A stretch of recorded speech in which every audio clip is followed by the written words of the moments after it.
lalaki at 2 minor de edad sa kanilan sa pagnanakaw ng tatlong laptop sa paralan sa Taanang Manila noong kasagsagan ng pagyo. Naguulat, Nakulungan ang bagsak ng 3 lalaki matapos masangkot sa pagnanakaw ng 34 na laptop sa isang paaralan sa barangay 905 Punta sa Taana, Manila noong nakaraang linggo.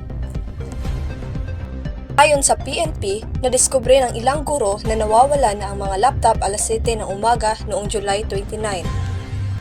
Pagpunta nga po namin dun sa school is nakita nga po namin itong meron po akong picture dito ng pinto na sinira po nila yung pinto ng ng doorknob po ng faculty room, and yun din pong steel cabinet po ay nabuksan din po nila.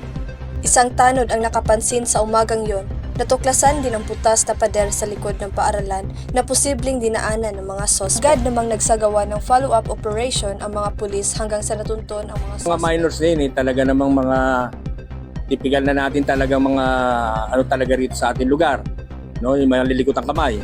Binibenta o sinasangla umano ng mga suspect ang mga nanakaw na laptop. Depensa naman ng 3 lalaki na damay lamang sila. Kulong na sa Custodial Facility Unit ng Santa Ana Police Station ang 3 lalaki at nahaharap na sa reklamong robbery habang ang 2 CACL ay na-turn over na sa DSWD. Mula dito sa Santa Ana, Manila, nag-uulat Queenie Hinoo.